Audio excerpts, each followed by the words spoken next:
It said trying to reconnect, so hopefully you can see me and hopefully you can hear me. Hi everybody, I'm Chef AJ.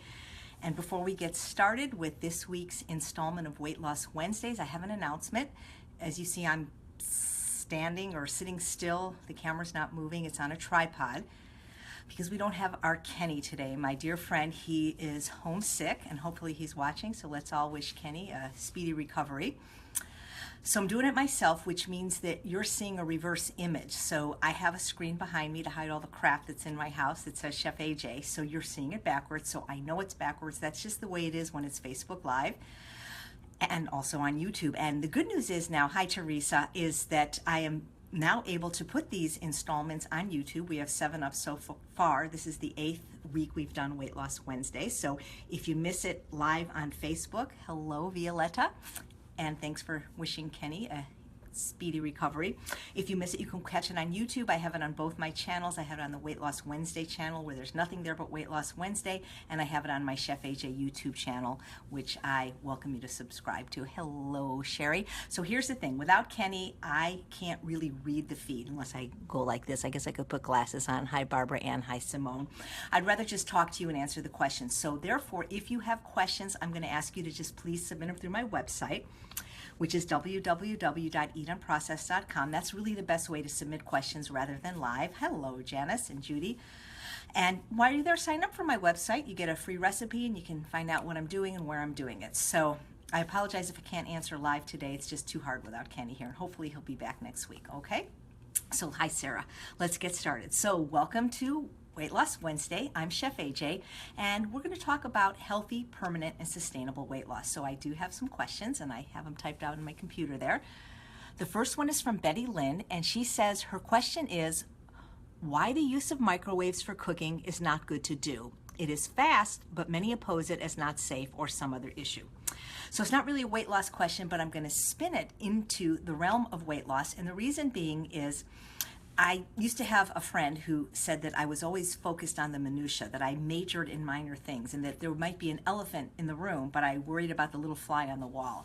And I think in the scheme of things, if we're talking about health and disease prevention and disease reversal, which is completely possible, and weight loss with a whole food plant-based diet, whether or not we choose to microwave our foods is the minutia here. Now, I'm going to address it to the way I know, and what I did is, I'm not a doctor, so I looked it up on 2 doctors' websites. I went to Dr. Furman, Dr. Joel Furman's website, and he was asked that question, and his answer is that the food is damaged in the microwave in proportion to the heat levels that are internally reached and the time that the heat is applied.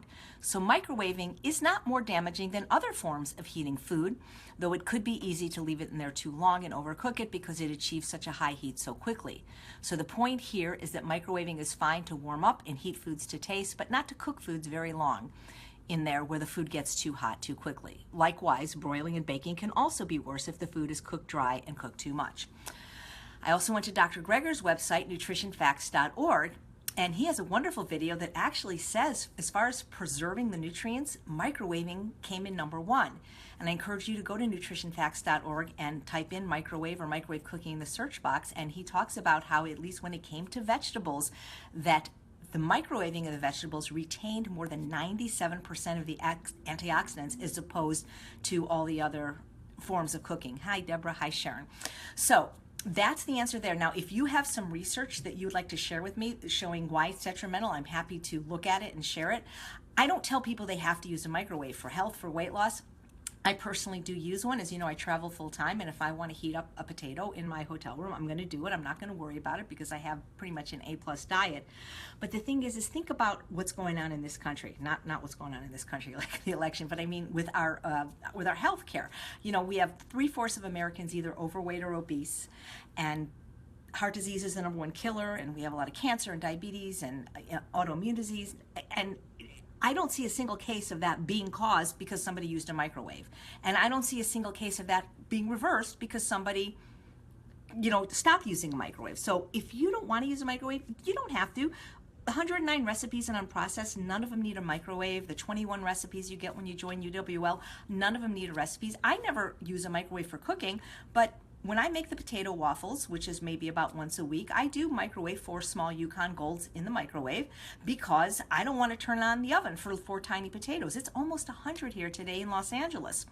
And if you steam them, which is my preferred way, using the Instant Pot, that's my preferred way of cooking, well, they're too wet for that recipe. So, you know, that's how I feel about it. But again, you don't have to use a microwave. I'd love to see more research.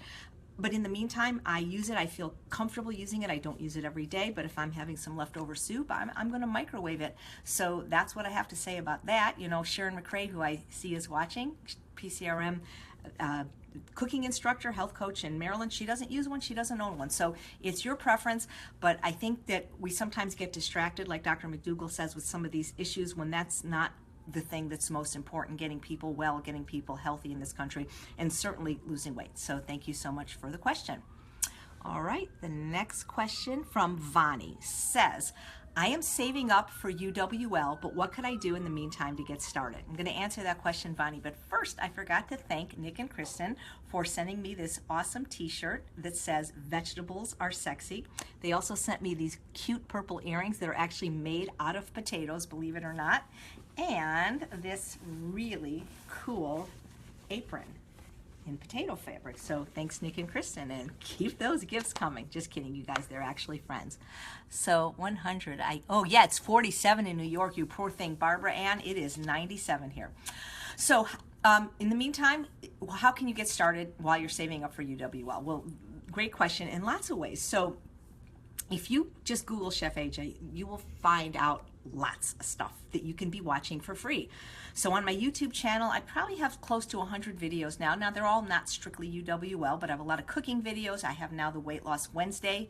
If you go to my website, www.eatunprocessed.com, there's webinars, and some of them have a low fee, but 5 of them are completely free. You can watch them from my website. You can watch them from YouTube. If you go to my Ultimate Weight Loss page on my website, there's a lot of great videos and information, so I would encourage you to get started right there. You know, for sometimes with people, what I suggest is it's how they purchase it. So for example, did you know that if you make a purchase of over 90, I believe it's $98 or $99 on PayPal, which you can do if you want to acquire the UWL program, you can spread it out over 6 months completely interest-free. So that's something some people do. You don't have to get my program to get slim and healthy. You can just get this book, the McDougall Program for Maximum Weight Loss. You can get it through my website. You can get it on Amazon. Just do everything Dr. McDougall says in this book. You see, the Ultimate Weight Loss Program, people, like when I first started out, they were criticizing me on the McDougall board, saying, how dare I charge for information? I'm not charging for information. I freely admit everything I learned from 3 people: Dr. John McDougall, Dr. Ellen Goldhammer, Dr. Doug Lyle. They're my mentors, they're my heroes. It is on their shoulders I stand so that I can become tall. I'm charging to run a program. It's a little bit different to just tell you what to do. I sit here on this chair probably 8 hours a day answering emails and answering the group, which we have an interactive group for Ultimate Weight Loss. And so what you're paying for is a comprehensive program with videos and CDs and DVDs and things like that. So as far as just doing the diet, just get this book or the same diet that they teach at True North Health. That's all you really have to do. If you want to start getting healthy, you can do that right now. So that's that. If I think of any other things, I will let you know. You know, if you can't afford a book, you can check it out at the library. A lot of times, even if a library doesn't have a book, you can request it, and they will get it. So that's what I say to do right there. Oh, the other thing I wanted to say is, and you may not know this, but for less than 1/5 the cost of joining UWL, if you don't need the interaction, you can get access to a lot of the videos. So in January of this year, I did a live UWL program in actually Maryland, where Sharon McRae is, and we filmed it before a live audience, and we shot it as a webinar, and that's archived on my website, and that's $29, and you can keep watching those videos over and over and over. So that's, for most people, very affordable. So that's another option. Okay.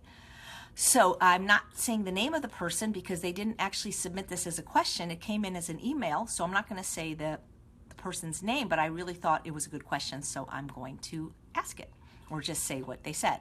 So I was written by a gentleman who said, my wife and I are in desperate need of weight loss help. Well, thank you for writing me.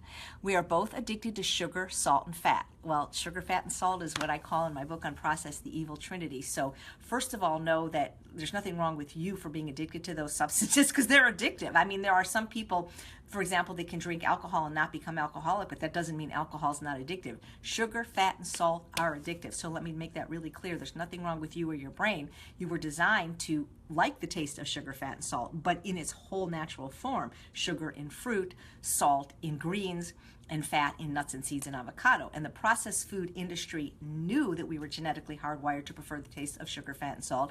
So they created these highly processed, hyper-palatable food-like substances that would addict us literally with the first bite. So if you ever remember a television commercial for Lay's potato chips that say, bet you can't eat just one, well, most people can't, because when you take sugar, fat, and salt in any combination and layer and load it, you create what's called a hyperpalatable product, which creates a bliss point in the brains of most people.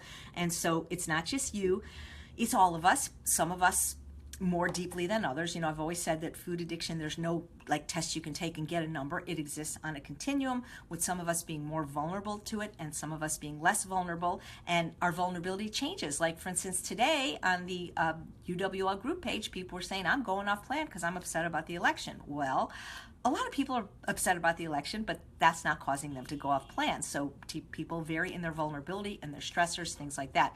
But just so you know, I think everybody is probably addicted in some degree to sugar, fat, and salt because they're highly addictive. And I really encourage you, if you want to know more about this scientifically, to read one of two books, wonderful books. One is called The End of Overeating by Dr. David Kessler. He is the former head of the FDA, I believe, under Bill Clinton. And one is called Salt, Sugar, and Fat, How the Food Giants Hooked Us by investigative journalist, Pulitzer Prize-winning author Michael Moss. And in both of those books, they explain that sugar is addictive in all its forms, whether it's stevia or xylitol, it's all addictive. Salt is addictive and fat is addictive, and that the processed food industry knew this, so they created these products that would addict our brain chemistry so that we would become customers for life, much in the same way that the tobacco industry did that. And so if you think about processed food, what is it? It's some kind of combination of sugar, fat, and salt. There is sugar, fat, and salt in just about every processed food out there, and that goes from baby formula to geriatric formula. You would be hard-pressed to find a processed food. By processed food, I don't mean like processing, like when you take salt-free beans and put them in the food processor fitted with the S-blade with some lemon and make hummus. I don't mean that processing, I mean refining. I'm talking about things in a can, a box, a bottle, or a bag that have more than one ingredient. So if you buy a can or a box of salt-free beans and it says beans, I don't consider that processed food. You know what I'm talking about, the kind of food where it actually would be healthier to eat the box than what's inside. And so the processed food knew this, and they purposely created a product. And when I heard about this, I believe it was in 2009, I got so angry that this was before I even started my ultimate weight loss journey, that I stopped eating all processed food, even organic vegan processed food. And it's not to bash the company Amy, I'm sure she's lovely, but the point is Amy's gluten-free macaroni and cheese is just as addictive as Kraft macaroni and cheese. It's the same thing. So of course, you know, ethical companies would be better to buy from, and, you know, environmentally aware companies. I'm not saying to eat Kraft macaroni and cheese. I'm saying that processed food is addictive whether it comes in the vegan form or the non-vegan form. And so we're meant to eat our food from whole plants, not foods that are manufactured in a plant. And you want to eat it as close to the source as possible. So the processed food industry really started becoming an empire, I believe it was after World War II. And that's when our country became more affluent and women started going back to work. And what happened is that things like Betty Crocker and Swanson's TV Dinner, these things were born. And the people that invented these products, those that are still alive today, have said off the record in interviews that they never really believed that they were creating this to be our sole food source, because for a lot of people, including vegans, that's all they eat is processed food and fast food.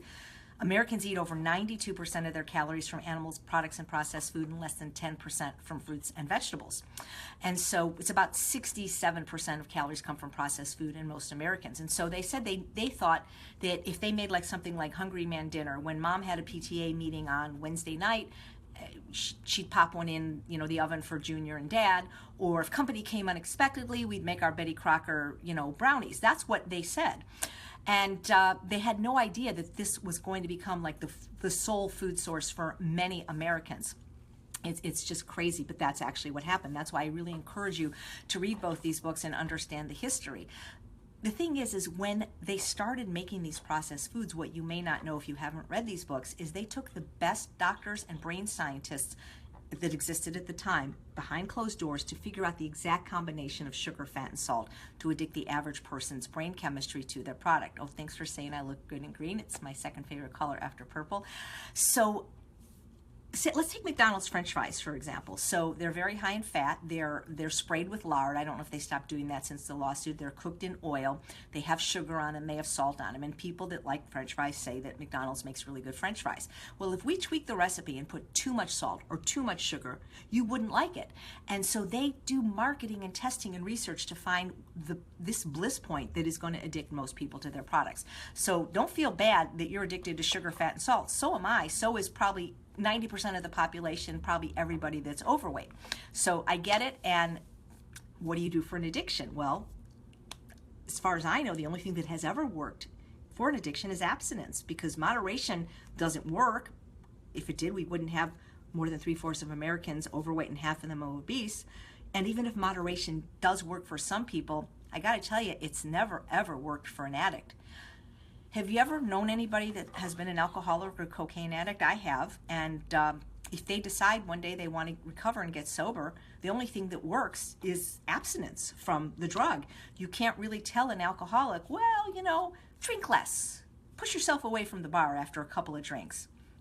Instead of drinking vodka, why not drink light beer? How about putting your alcohol in a smaller glass? You think that works for the addiction of alcohol? Or, just snort a little bit less cocaine, you'll be fine. No, it doesn't work. Oh, Kenny's online. Hey, Kenny, hope you feel better. So it's the same thing with food. I love Dr. Doug Lisle. I interview him a lot, and he recently spoke at the Ultimate Weight Loss Conference, the live one with Dr. Goldhammer. And what he was saying is that obesity is caused by two things and two things only: genetics and the pleasure trap. And the pleasure trap is sugar, fat, and salt when it's not in its whole food form. So I'm going to continue with the email. He says, I have a hard time eating cooked vegetables, but I need to lose weight, and I'm a carb snacker. Bread, crackers, chips, again, highly processed food. Flour I would put in the same category as that, as a highly addictive food. My wife eats all vegetables but loves pastries and cheese. We don't know how to stop the addiction. So I'll tell you the second part of the answer first. How do you stop an addiction? You stop using the thing you're addicted to. If you guys know any other way to end an addiction other than that, please let me know, because I would love to go back to eating Cinnabons and 6 white cupcakes every day and pounds of malted milk balls. Well, if they were vegan, of course. But I don't know of any other way to stop an addiction other than abstinence. And if you know one that works, let me know. That's the only way I know. And the Ultimate Weight Loss Program is a program based on abstinence, but the abstinence specifically of 3 things: sugar, flour, and alcohol. Now, we avoid animal products. We're doing that for health.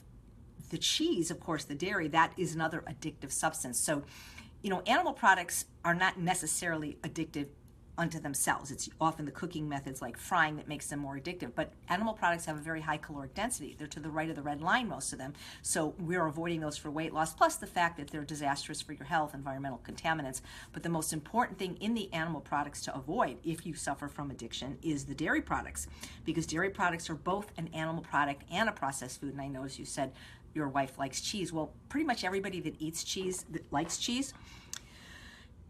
Dr. Neil Barnard has written a new book called The Cheese Trap, which I believe is coming out in January, that explains how the protein in dairy, casein, when you eat it, turns to casomorphine, which are an opiate-like substance in the brain.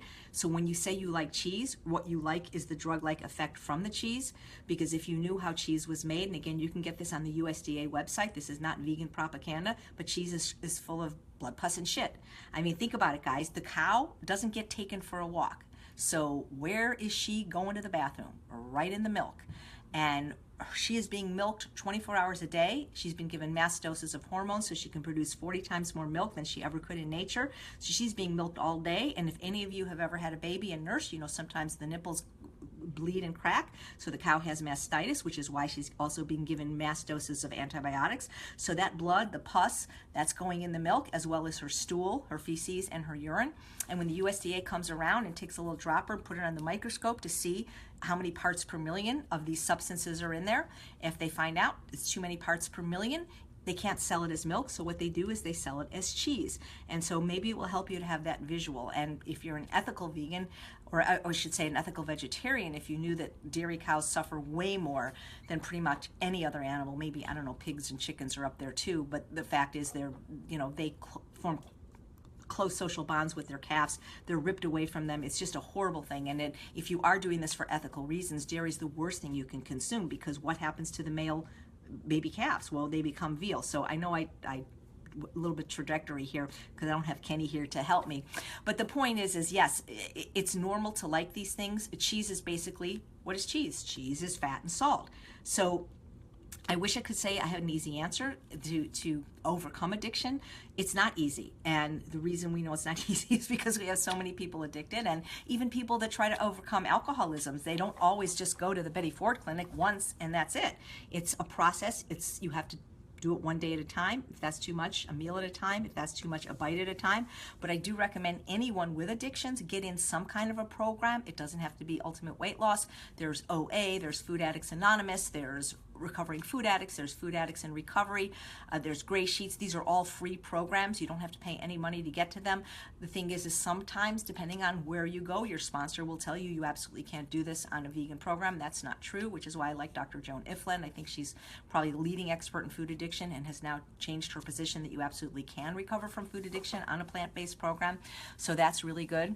So the way to stop the addiction is to get help, and whatever that looks for you, whether it's going to True North, that's a great place to go. That's how I got help. That's how I overcame my addiction to food. It's very affordable, and they have a program in December from the 23rd to the 2nd that I'll be teaching at, called the Holiday Cooking Extravaganza. There's a couple of rooms left, but you can go there any time of year. It's not a start-stop program. It's 365 days a year, but you have to understand that it's not like one and done generally.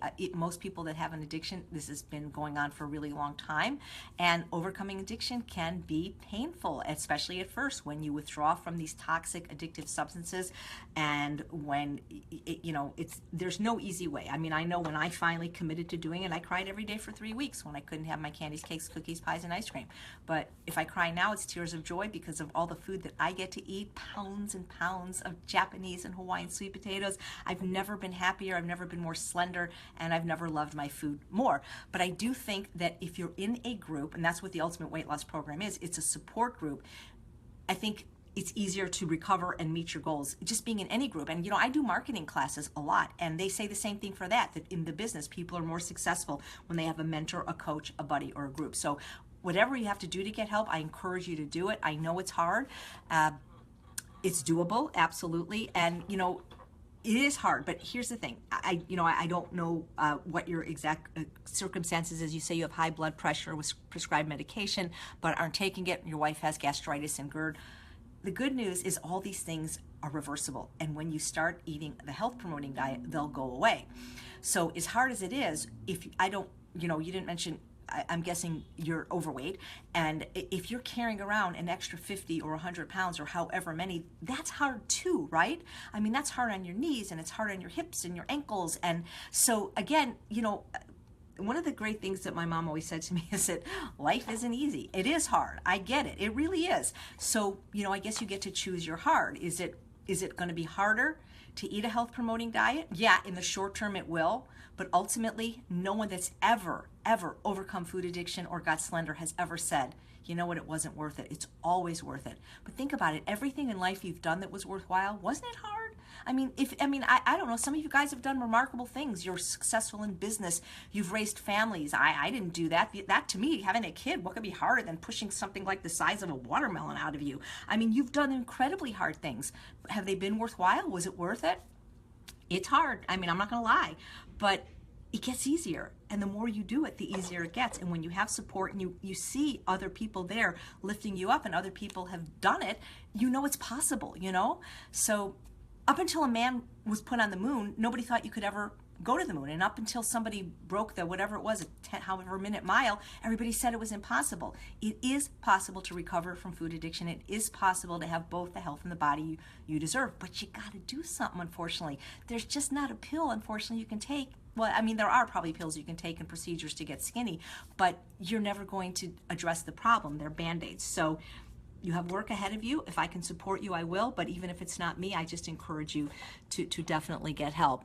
Yeah, so you're a carb snacker. Well, you know, you can be a carb snacker on Ultimate Weight Loss, but the carbs you're going to snack on are potatoes, rice, and beans, and those are going to satisfy you. So that's what I recommend. All right. Oh, you know, also, I mean, even it's funny because this wasn't even a question. This was an email, and I'm finding many, many questions in it. You know, in it you say, I have a hard time eating cooked vegetables. Okay, so I would love more information on that because I hear that a lot. And when you say you have a hard time eating cooked vegetables, is that all cooked vegetables? Does that mean you have an easy time eating raw vegetables, or do you not eat any vegetables at all? I want to bring up the subject of vegetables because I am wearing a t-shirt that says eating vegetables is sexy, and it is. I'm not wearing any makeup. Well, yes, I'm wearing lipstick and I have a little blush, but I'm not wearing foundation or powder or anything on my eyes because vegetables are my makeup. So I want to talk about vegetables a little bit because that always seems to be the hardest part for people. I remember about 3 years ago when I did the Holistic Holiday at Sea cruise for the first time, and I do consults in my room during that cruise, and I had a young lady who was, I don't know, she was going to be put on medicine for diabetes and high blood pressure and high cholesterol, and I guess she was about 70 pounds overweight or so, and she didn't want to go that route. And so she came to me because she knew a little bit about my reputation. She's seen my videos, and she comes to me in my room. She goes, I am not eating vegetables. And I'm like, oh, okay, you know, this isn't a court-ordered program. You don't have to eat anything you don't want to eat. She goes, I hate vegetables. She said, my mother made me eat vegetables when I was little, and if I didn't eat the vegetables in front of me, then she would give me a tablespoon of cod liver oil, which was worse. And so I grew up hating all vegetables, and so she also grew up hating her mother, but that's another story. You can actually recover from that as well. But the point was she had a real aversion to eating vegetables. And I've met a couple people like that. And by the way, there are things you can do to recover from those kind of trauma. And if you live in LA, I can refer you to the people I use. For example, there's something called EMDR that's fantastic. And hypnotherapy actually works really, really well. And I have a person that does that here. If you live here, I can give you a local resource.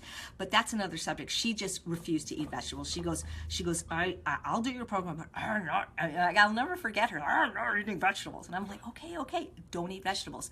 So I said, but would you be willing to, as an experiment for the next, after, you know, you get off the ship, obviously, 21 or 30 days, just do everything else I tell you? And, you know, she goes, okay, I'll do it. And so she didn't have any problem eating. I said, do you have a problem with fruit? And she goes, no, I mean, I love fruit. And I go, what about potatoes or sweet potatoes? Oh, I love potatoes. What about rice or other whole grains like oats or beans? Oh, I love those. Okay.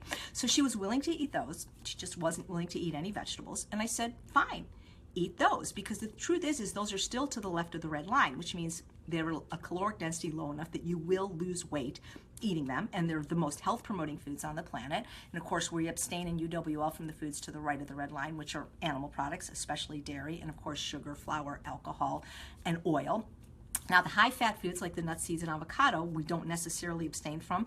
It's just that at the beginning, we ask people to put them aside for at least the first 21, 30 days to kind of jumpstart their fat loss. And if it turns out they're not trigger foods for them, we can reintroduce them. So anyway, so she did great. I mean, she ate potatoes, rice, and beans, basically doing this, you know, and she didn't eat a single vegetable. And about, let's see, she got in touch with me, I think it was about 9 months later, and she sent me a picture, and she had lost 50 pounds. She wanted to lose 70. Now, everything was reversed, and she was just, you know, she's like, you know, she wanted to pay me again. I'm like, fine, pay me again. That's actually happened a couple times, and I'm like, that's fantastic. And she didn't have to go on any of the medication for those 3 diseases that her doctor had said, and she was really, really happy. But she only took off 50 of the 70. Now, she was not obese anymore because her BMI was under 25.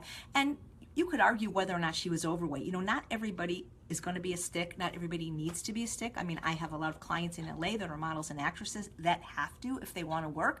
But the thing is, she had no more pain in her knees. She was exercising. I mean, she looked really, really good. But, you know, she wanted to be thinner, as many women do. And I said, well, you know, if that's going to happen, you're probably going to have to do the one thing you hate, which is start eating vegetables, because of They're low caloric density. When you add a food that's only between 67 and 125 calories a pound to your meals, you dilute the caloric density of the whole meal. And it's just the easiest thing to do with vegetables. And so what we had her do is, she wasn't going to go from hating vegetables for, 50 years to all of a sudden, eating them for breakfast and every single day. But we found ways to hide vegetables in things she already liked. So for example, marinara sauce. She liked that. And, she would put marinara sauce on things like potatoes. I mean, it actually is very delicious. You can make potato pizzas that way. So even though tomato is technically a fruit, she didn't think about it as eating vegetables because it was a sauce.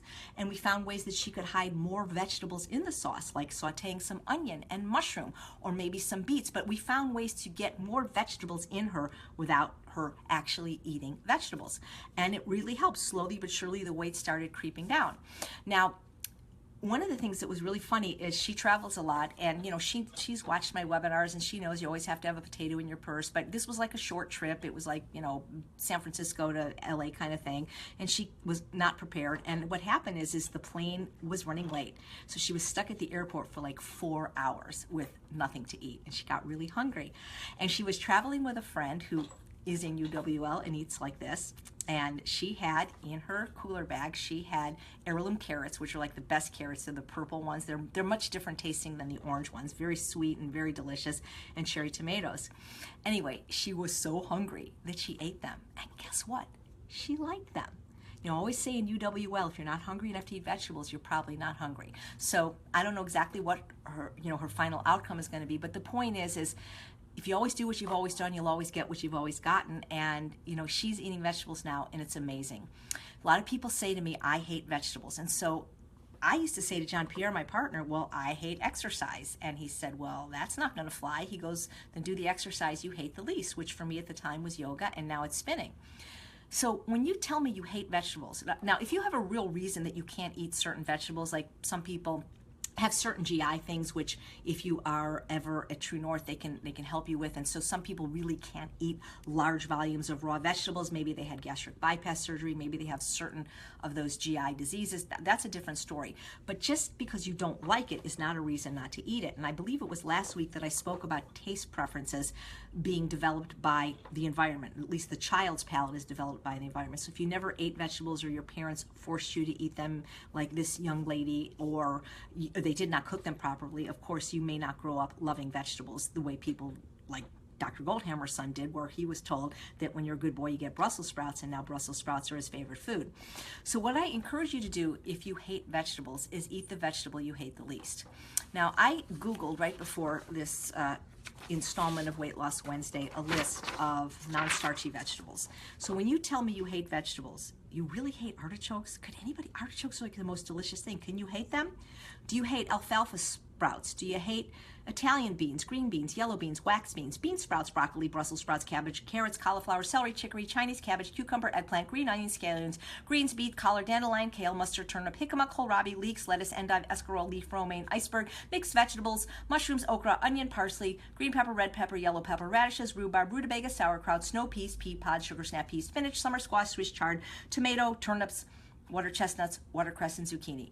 You really hate everything on this list?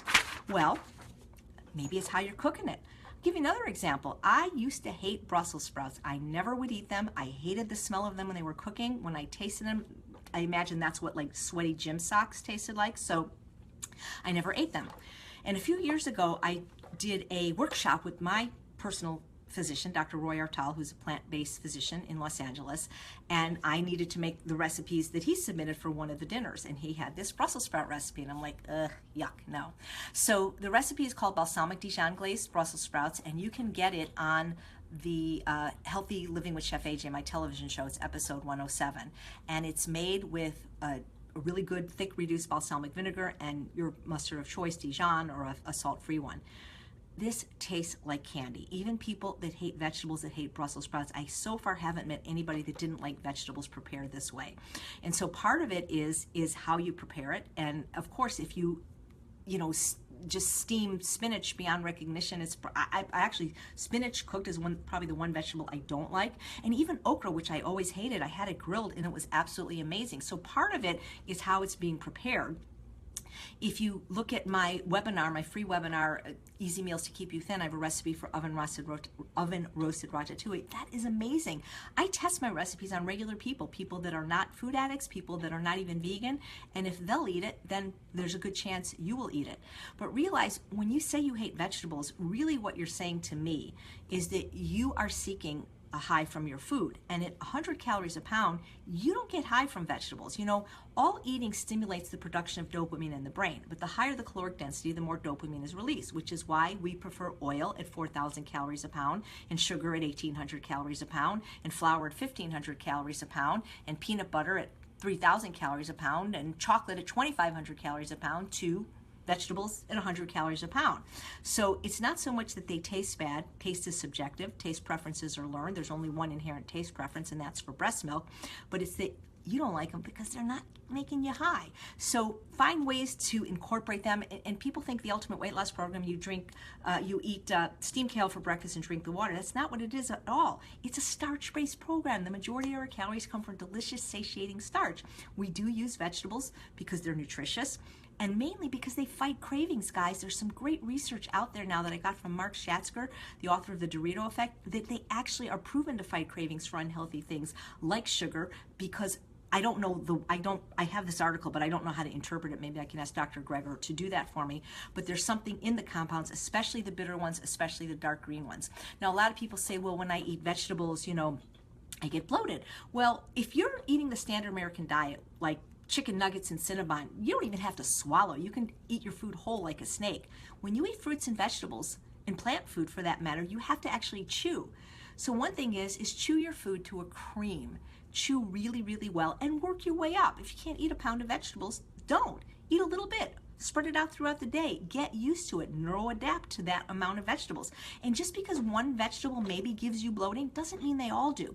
If you were to Google gas-producing vegetables, you're going to get a list that ranges from the least gas-producing to the most gas-producing. So things like Brussels sprouts, broccoli, the cruciferous vegetables, these things are more gas-producing, so don't start there. How about cherry tomatoes? Roast some cherry tomatoes. Most people do pretty well with those.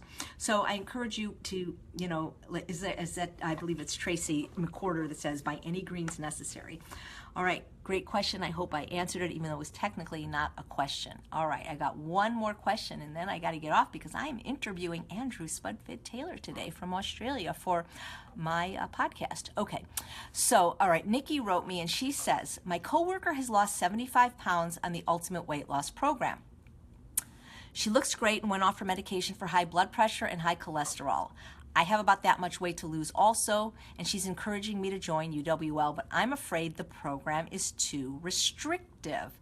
I don't know if I can go the rest of my life without eating dessert or drinking wine, and I'm afraid if I abstain from these things, I will want them all the more. Okay, so yeah, oh, hey JP, I love JP, you guys. Actually, make sure that if you haven't signed up for the 8-week webinar series on surviving the holidays, it's okay. We've only done one so far, and the second one's tonight. You'll get the replays. JP is up next week. I mean, just talking to him is worth the price of the whole series. He is a wealth of information of this subject and many subjects, and you definitely don't want to miss him. He's extraordinary. So, yeah, yes, UWL is restrictive because it's going to restrict you from obesity, heart disease, type 2 diabetes, autoimmune disease, certain cancers. So the only thing we really restrict you from are these diseases of lifestyle. I looked up the word restrictive in the dictionary, and it said it means imposing limitations on someone's activity or freedom. Well, the Ultimate Weight Loss problem. Oh boy, Freudian stuff. The Ultimate Weight Loss Program is actually the opposite of restrictive in that definition, because what we do is we give you the freedom to overcome constant cravings, binging, obsessions about food, obesity, overcoming food addiction. So if anything, it doesn't impose restrictions on your freedom. It gives you the freedom to get the health and the body you deserve. The other definition of restrictive is limiting or controlling someone or something. So we don't limit how much food you can eat, but what we do is we do eliminate certain foods. So eliminate means to remove or get rid of. So there's a big difference between eliminating and restricting. There's a lot of programs out there that will tell you the only way to overcome food addiction or lose weight is to weigh and measure your food every single day on a food scale for the rest of your life, including non-starchy vegetables, which must be limited to 7 ounces. If that works for you, please do it. But most of the people in the Ultimate Weight Loss Program tried it and it didn't work. And if it works, again, do it. Whatever program you can do that is the least restrictive for you, I encourage you to do it. But if those other programs worked, you probably wouldn't be watching me or coming to me for weight loss advice. So the thing is yes, we eliminate things that are toxic. So animal products, for example. I mean, I'm not making this up. Read the China study. Read research on animal products. They're disease promoting, and they're calorically dense, and they're just not good. So we eliminate them. We don't restrict them. We just eliminate them. Just like we don't recommend you eat rat poison. You know, that's another white powder like salt or sugar or flour. We don't restrict the amount you can use. We eliminate it. So the things we eliminate in Ultimate Weight Loss Program are the things that have been proven to contribute and perpetuate food addiction. The refined complex carbohydrate, the sugar, the flour, and the alcohol. So we're not restricting them, we're eliminating them. Now, I want to address the point of your question, which I hear a lot, which is, I don't know if I can go the rest of my life without eating dessert or drinking wine. And then I'll address the second part later. Well, instead of thinking about the rest of your life, would you consider doing this as an experiment for 21 or maybe 30 days? All addictions need that paradigm in order to recover. So, you know, in AA, it's a day at a time, and it's the same thing with food addiction. Actually, it's less time, because we don't even say a day at a time. Let's just take it a meal at a time. And if that's too much, take it a bite at a time. So the thing is when I stopped eating sugar, flour, I didn't drink alcohol, but when I stopped eating sugar and flour, I didn't say, okay, I'm not going to ever eat this the rest of my life. The thing is I choose not to eat it because I prefer being slender and healthy than I did when I was fat and sick. So it's not a hard decision for me, and I'm not extraordinary, by the way, guys. I'm diligent, but it doesn't require any willpower for me to not have these things, because I don't need willpower to not kick my dog, because I'm just not going to do it. And so it's not that I can't eat sugar, flour, and alcohol, it's just that I don't, because I know what the hell my life was like for the first 52 years that I did. And if you don't believe me, please watch my talk on the Dr. McDougall website, From Fat Vegan to Skinny Bitch. So I wouldn't ever enter it saying that. You know, Dr. Goldhammer jokes about one of his patients who's in his 90s who kind of said that to him about 50 years ago. He's had his first 50-year follow-up. And so he said to the guy, yeah, you don't have to do this forever, just do it for 50 years. And so now, of course, this man, all his friends are dead. But the point is never put that on yourself that you have to do it forever. That said, as we talked about addiction earlier, if you are addicted to these things, or they're a problem for you, I don't know a workaround. I just don't know one. So when you say that if you abstain from these things, you're afraid you will want them all the more, I find that curious, and I hear that a lot. And people say, well, you know, I'm not going to do this because then I'm going to want it more. Don't you want it now a lot anyway? I mean, generally people that drink wine are not drinking once a year at a wedding or a bar mitzvah. They're drinking every night, or maybe at least every weekend, and they're drinking, you know, a considerable amount. You know, when you think about things like coffee, do you know anybody that just drinks coffee once in a while? I mean, you can argue maybe you're driving somewhere and it's late and you need a cup, but for the most part, people either drink coffee or they don't drink alcohol. They drink alcohol, coffee, or they don't drink coffee. They drink alcohol, they don't drink alcohol. This is a pretty regular thing. It's not just an occasional thing, and that's how you know it's an addiction, because you can't not do it. And so I'm not sure I understand how abstaining is making you want it more, because you're already wanting it more and you want it every day. And I think by ingesting these highly addictive toxic poisons, that is what's keeping you wanting it more, because your brain wants it all the time. You want that artificial stimulation from the dopamine. And so that's what I think you're afraid of giving up. And you know, when people say they feel deprived on this program, well, the food is delicious. So it's not that. What they're deprived of is the dopamine. And guess what? The bad news is, according to Dr. Rifflin, it could take years for your discordant brain chemistry to heal. That's why this is not a quick fix. It's much harder than drugs or alcohol or smoking, because you don't need to do those things to live, but you absolutely have to eat food. So I would encourage you to try it for 21 or 30 days and understand that people are not successful the first time out. And I don't know other things that people are comparing this to. It's like, well, why, you know, I've done it for 30 days. Why am I not thin? Well, I did it for 52 years before becoming thin, and I did everything wrong. And I'm hoping some of you will glean knowledge from what I did wrong. And, you know, the thing is whatever you can do to get your health and weight under control, I encourage you to do if it's safe.